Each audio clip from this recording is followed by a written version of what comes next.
buenas tardes, estoy muy contenta de estar aquí con ustedes y sobre todo por enfrentar pela primeira vez uma tecnologia extraordinária que me transporta para um mundo que não sei bem qual é, mas de todas maneiras prometo estar aqui com ustedes e espero também que ustedes me perdonem el castellano que trato de hablarle como si fuera un idioma original mío. Bueno, como ustedes ya saben, vamos a hablar sobre la seducción de la memoria femenina, o más bien sobre la memoria narrativa de la mujer.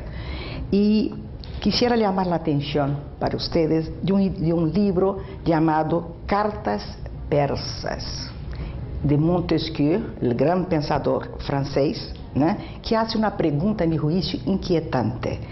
A partir da Europa, evidentemente, uma pergunta que é hecha por alguém que está no centro irradiador das influências, não?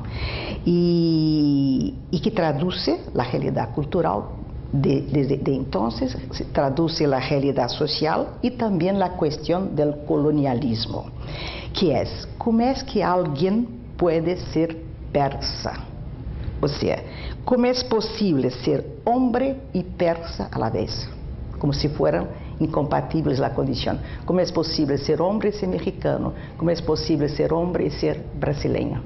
Como uno anular el otro, ambas condiciones. ¿Cómo ser persa en un mundo en que ser persa no tiene valor? ¿Cómo ser persa y continuar vivo a pesar del sufrimiento por ser persa? Esa pregunta estabelece, pues, el principio del prejuicio. El gran prejuicio, ¿no? El principio de las diferencias étnicas, de clase, de género, sexuales, ¿verdad? Y expresa una filosofía excludente totalmente, que aparta y sola desconsidera el otro. Muy bien. Montesquieu evidencia la diferencia que actúa como estigma, una maldición. E, portanto, podemos nós formular assim: quem não é igual a mim é distinto. Ora, se é distinto, é inferior. Essa é a grande base dos prejuízos, ¿eh? Muy bien. E deixa claro também que quem está no centro irradia as classificações.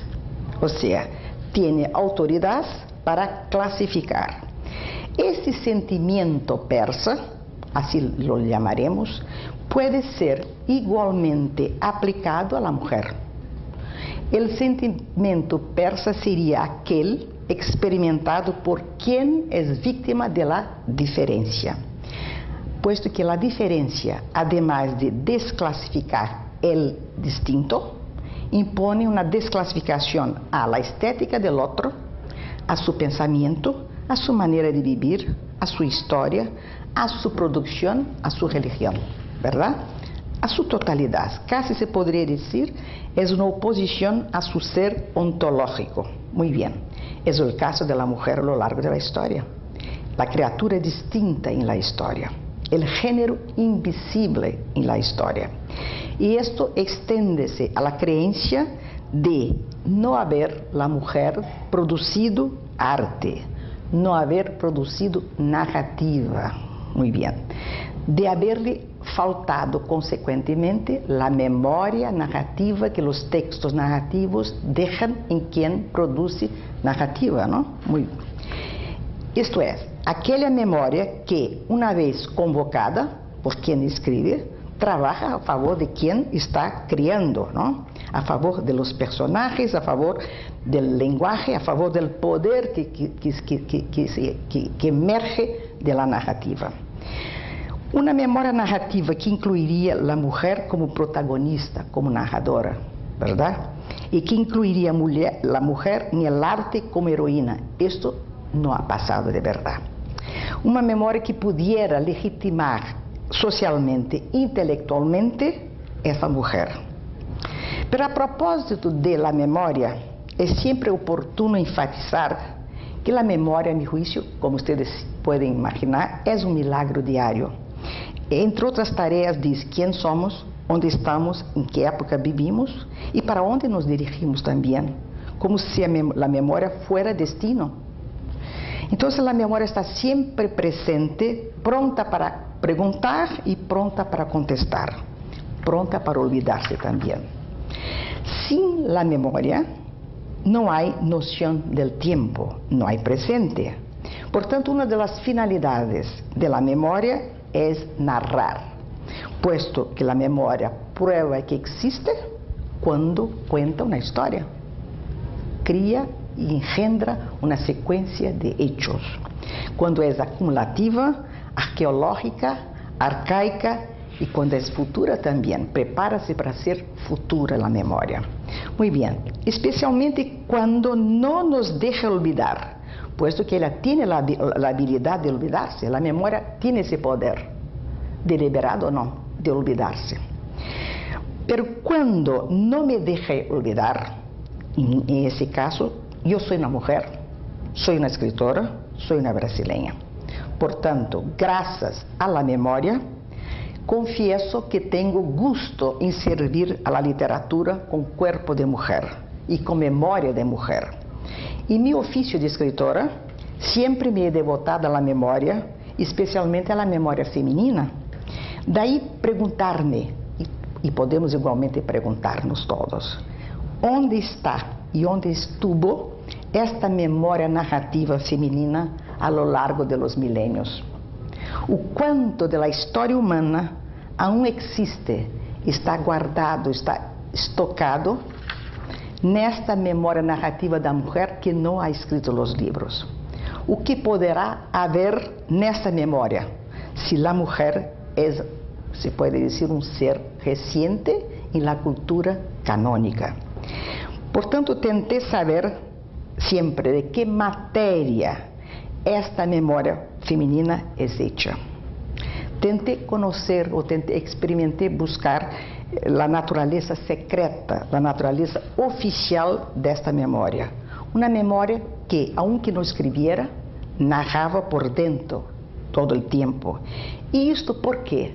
Porque esta memória narrativa, aunque fuera interdita, portanto proibida, estuvo em todas as partes, por el hecho de la mujer existir desde siempre. Y aunque no escribiera, la memoria está en todos los sitios, mismo sin registro palpable, cartorial, ¿verdad?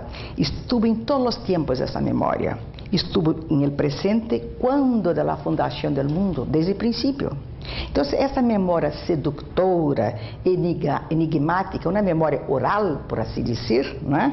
Estuvo intensamente presente cuando el lenguaje empezó a ser inventado. Ella ha murmurado, ha esbozado, ha dado os gritos rudimentares que ajudaram a criar esse idioma, essa língua humana, ¿verdad? Então, essa memória ha criado e ha enriquecido igualmente esse linguagem, com o peculiar mistério de sua intensa emoção.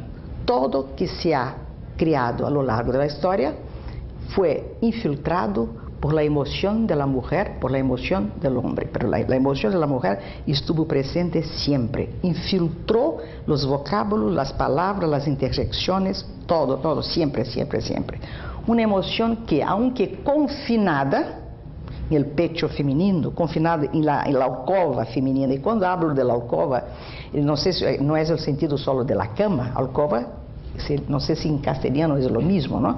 Pero en Brasil, en el Brasil colonial, por ejemplo, se llamaba de alcova más que la cama, pequeñita, rude, pero la habitación, en general la habitación en el interior de las casas, por tanto sin ventanas, y era una práctica del período colonial brasileña en el sentido de resguardar y proteger la virgindad de las jóvenes.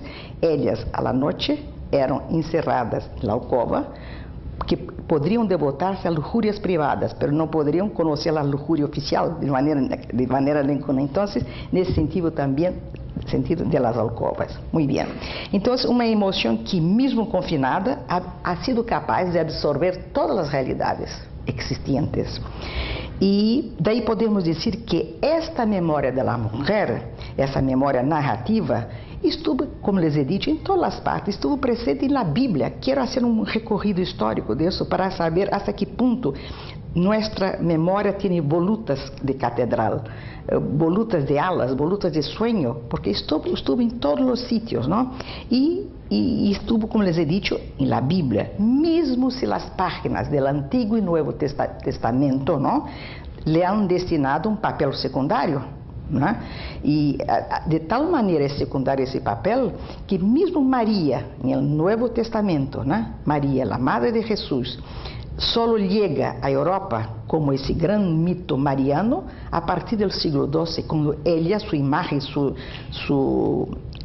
símbolo, su origen, su presencia emblemática, cruza el Mediterráneo gracias a Bernard de Clairvaux, que ha sido el gran cerebro de los cistercienses. Es él quien, de alguna manera, toma a María y la lleva a Roma, la impone a Europa. Hasta entonces, porque era mujer, María no es tan reconocida en Europa, la Europa cristiana, católica, sino gracias a Bernard de Clairvaux, que impone esa devoción mariana a Europa. Entonces, como estamos viendo, a pesar de ese papel secundario en el Antiguo y Nuevo Testamento, ¿no?, la mujer estaba presente, aunque se resintiera, a mi juicio, esa es una ilación que hago, se resintiera por el hecho de que el Dios hebraico, que es Jehová, ¿no?, no permitiera a mujer establecer con la mujer una interlocución, porque ustedes pueden ver en el Antiguo y el Nuevo Testamento no hay un diálogo entre Dios, Jehová, y la mujer. Y a propósito de esto, me permito llamarles la atención que Freud siempre apuntó, insistía que el cuerpo de la mujer era destino, como la biología fuera una fatalidad. Pero a mi juicio, la verdad mismo, la tragedia social, cultural de la mujer ha sido por no haber sido interlocutora de Dios. Dios no la distinguió con un diálogo, ¿no? Y entonces me parece que ese puede ser uno de los orígenes de un resentimiento, ¿no? Porque incluso no permitió ser a mujer también un profeta. No hay profetas mujeres en la Biblia. Ustedes pueden ver que son siempre los representantes de Jehová, son los hombres, ¿no?, como Natán, Jeremías, Elías, etc., ¿no?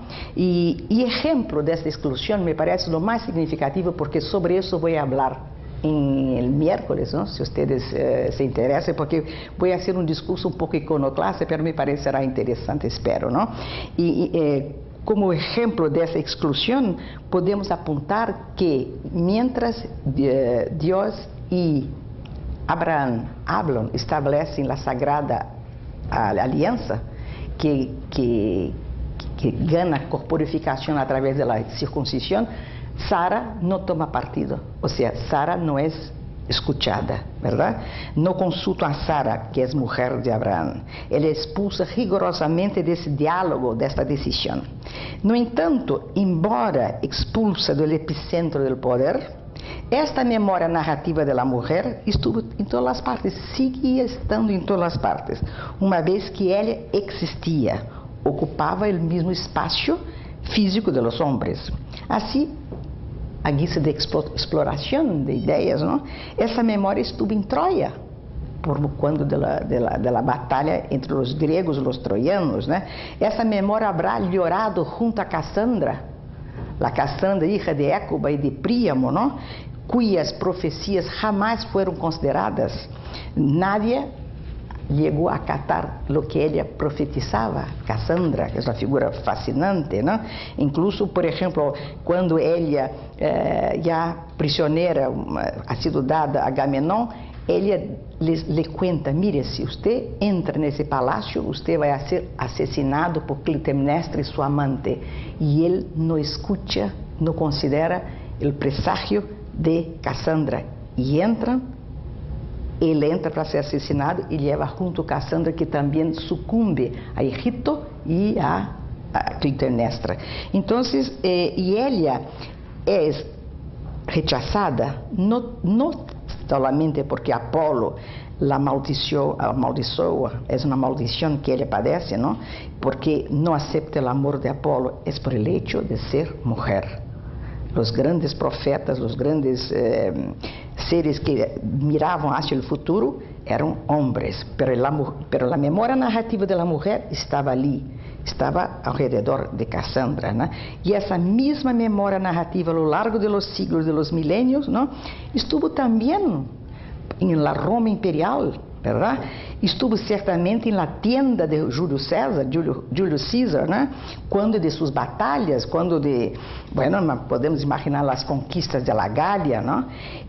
Ali estuvo ela na condição de amante, pero certamente de confidente. A confidência é tesouro para conhecer as verdades humanas, não? Então, a mulher ha sido confidente de Júlio César, né? César, o todo-poderoso César de Roma, né? E frente a ela, o ambicioso soldado que também carecia, necessitava do amor, não? Renunciou a su manto de poder, a su manto de ambiguidade. Puesto que Júlio César, como vocês sabem, se dizia dele uma frase muito interessante, e certamente a meu juízo muito anacrônica, mas muito interessante de todas maneiras, não? Se dizia que era o marido de todas as mulheres e a mulher de todos os homens, né? Júlio César, muito bem. E junto a la mulher, a las escondidas, evidentemente, sem que as tropas suyas, os soldados romanos, pudieran surpreender as debilidades del poderoso Júlio César, né? Desfrutou de sua mortalidade. Então, essa memória estuvo presente recorrendo todas as fragilidades, as debilidades, as forças, as manifestações da glória, verdade? Essa memória feminina também estuvo com os deuses, ha sido vecina de los oráculos, ha escuchado todo, mesmo sem registrar, mesmo sem poder transcender-se e ganhar o estatuto de artista, estuvo presente, né? Arquivou as evidências do mundo milenar, apropriou-se de todo, né? Observou um mundo desordenado, um mundo perplexo, fascinante, né? Casi aquele mundo que teve que inventar deuses e oráculos porque antevió el caos. O caos hace com que uno trate de inventar mitos, de inventar dioses para que puedan reduzir a pressão del caos, não? Um mundo que quizá buscara ordem e racionalidade. Essa memória também, aunque não participara diretamente de las heterodoxias, estuvo presente frente a elas. Os movimentos de desordenação da realidade, as contestações, as insubordinações, essa memória feminina estuvo presente, né? E quizás incluso participou da principal heterodoxia, se pode dizer, quando o matrimônio Adão e Eva foram expulsos do paraíso, habrá sido a primeira heterodoxia humana, verdade que sim? Bueno, então essa mesma memória se perturbou profundamente à entrada do oráculo de Delfos, não? Que tinha em seu frontispício uma frase inquietante também: conózcate a ti mesmo. Ou seja, a obrigação de se conhecer a si mesmo, que me parece que é como se poner uno dentro de um corset, né? Porque o processo de autoconhecimento é infinito, uno nunca chega a tocar na parede de seu espírito, né? No techo de seu espírito, né? Muito bem, pero como iria a mulher frente a essas designações conhecer seu próprio mistério, né? E interpretar as palavras do oráculo se não lhe permitiam o ingresso no templo? ¿No? Isso é metafórico, naturalmente, les estou falando de uma forma metafórica. Não lhes permitiam expressar em público suas dúvidas. A dúvida não era um atributo feminino, não pertencia à sua esfera do cotidiano, não? Não lhe permitiam questionar o poder de dizer não quando tinha a intenção sincera de dizer sim. E não podia seguir seus próprios impulsos, suas intuições, sua imaginação. Ainda que hace falta que recordemos aqui que naquele sítio sagrado que era Delfos, não? O próprio Deus Apolo ¿no? Es Apolo que ha sido rechazado por Cassandra, ¿no? Él no, que tenía la ansia de hablar con los hombres, pero no lo hacía directamente, buscara la intermediación de a Pitón, que aunque fuera una especie de una culebra, era una especie de una mujer, o sea, de ahí el nombre pitonisa de Pitón, la culebra, ¿verdad? Entonces, podemos preguntarnos hasta qué punto esta pitonisa, esa Pitón, ¿verdad? Cambiaría las palabras de Apolo, el recurso de la traducción, que es la traición, ¿verdad? Entonces, fascinada ella, la pitonisa, con su propia versión del mundo que ella estaba haciendo, ¿no? Y también tenemos que hacer un esfuerzo de imaginación para conceber en estos tiempos obscuros, adventicios, ¿verdad? Esta memoria narrativa acompaña a contradictoria Artemis. Artemis ha sido una diosa, ¿no?, de procedencia y naturaleza muy compleja, puesto que ella era considerada ambigua, era cazadora, ¿no?, era educadora y bárbara, en el sentido de extranjera. Después pierde la designación de bárbara cuando se incorpora a los ideales griegos arcaicos, ¿no?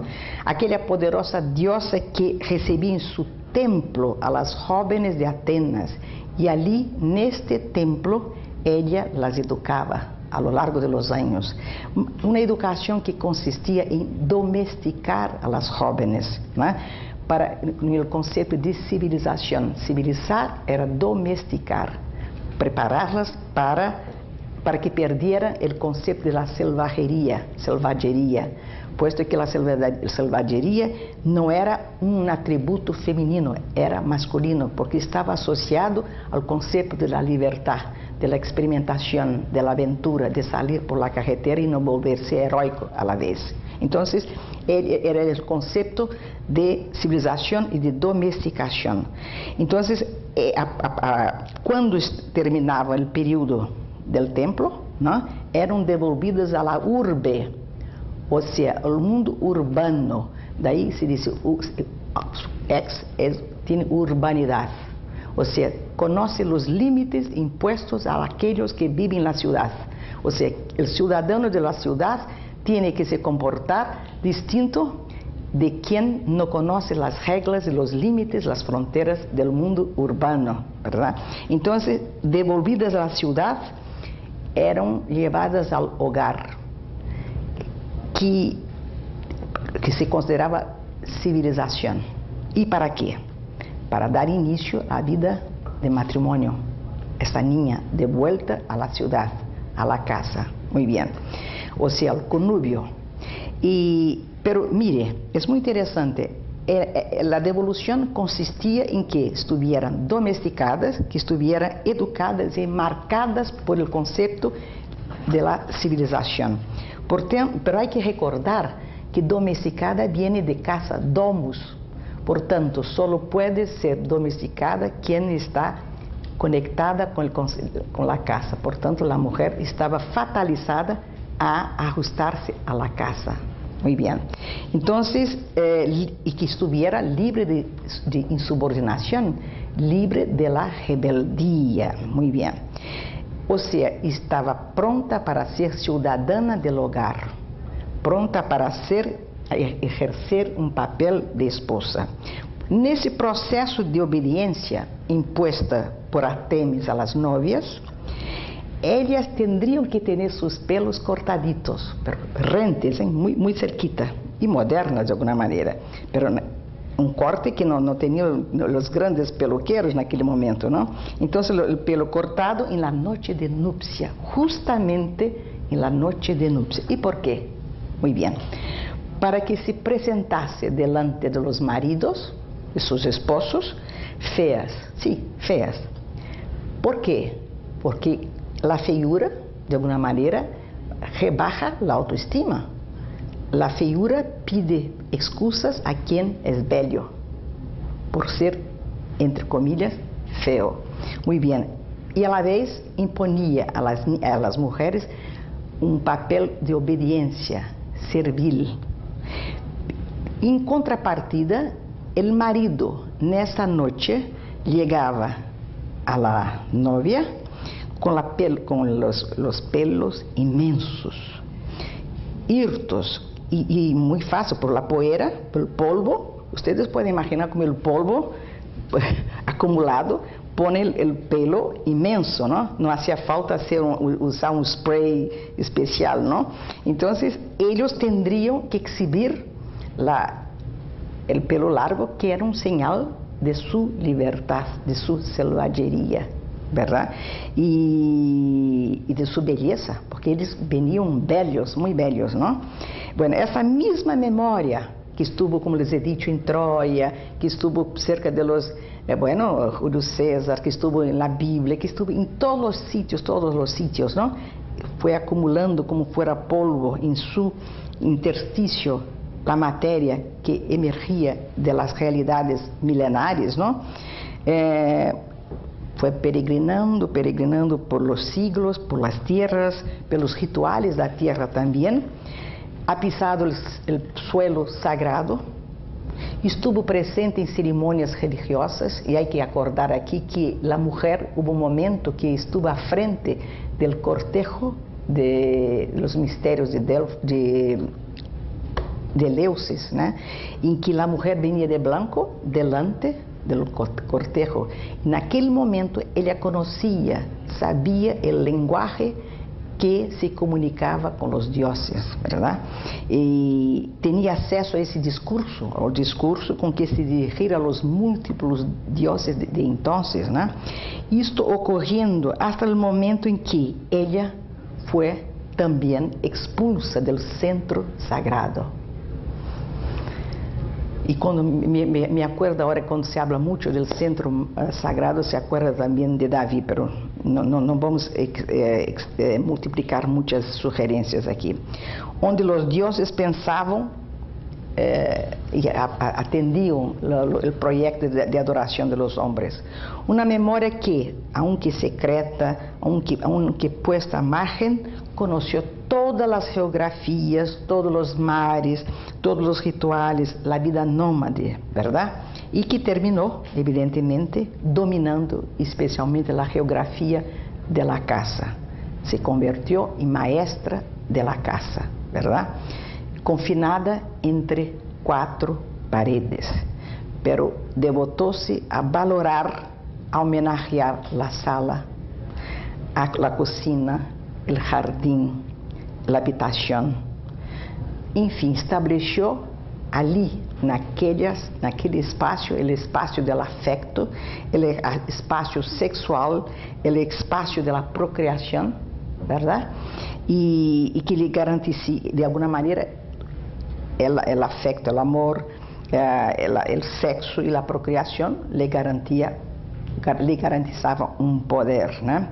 E nesses espaços, ela ia arrecadando todos os dias, com detalhes, com pormenores do cotidiano, as sobras, os restos das histórias que muitas vezes chegavam a ela, aunque não participara de los debates públicos, não participara de las conspirações que se hacían muitas vezes na sala de sua casa, ela, pedaços disso chegavam. Muitas vezes, você pode imaginar, vamos imaginar uma senhora de uma grande casa do século XIX, por exemplo, que não podia participar de los debates, de las conspirações de seu marido com seus amigos em la sala, enviaria a muchacha com o cafecito, e a muchacha escutaria algo de verdade.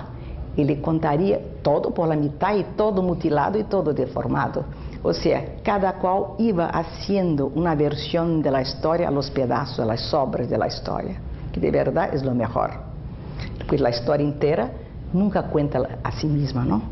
Bueno, entonces, a través de este exilio social, si se puede decir esto, de ese exilio cultural, ella se convirtió gradualmente en una notable matriz.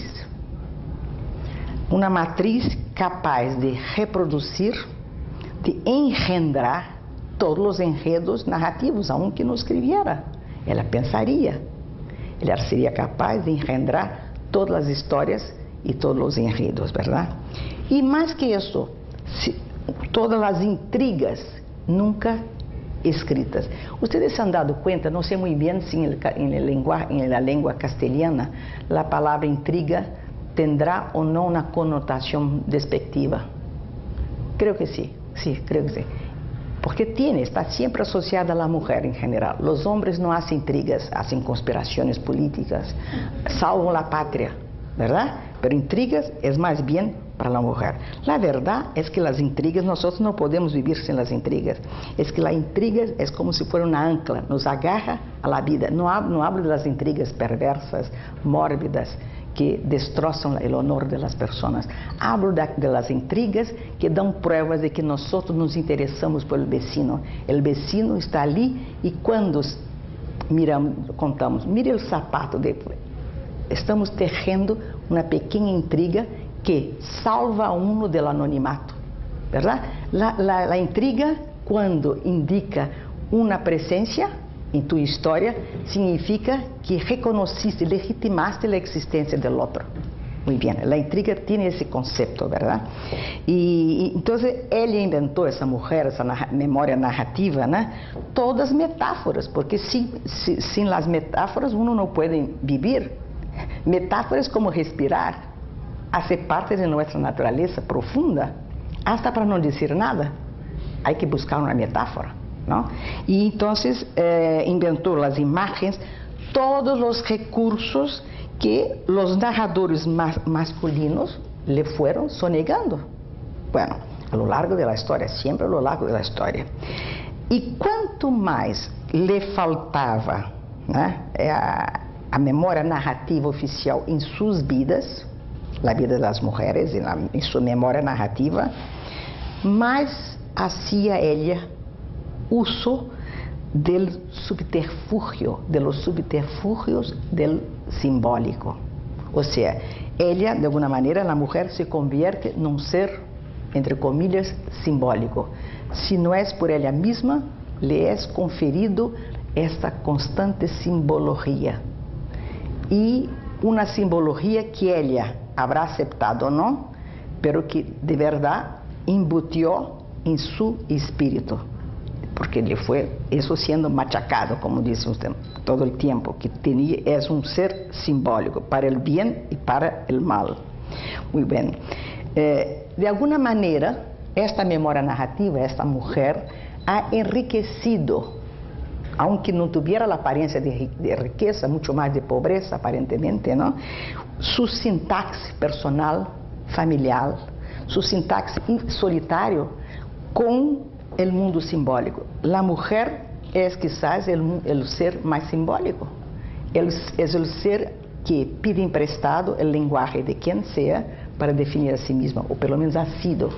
Então, é uma simbologia que se aplica ao cotidiano. Ustedes, porque le faltando a oportunidade de fazer a poesia pragmática, ela tinha que então ela tinha que inventar o simbólico. Vamos fazer o seguinte, vamos fazer uma pequena pausa. Eu, como brasileira, les invito a tomar um cafecito, ok?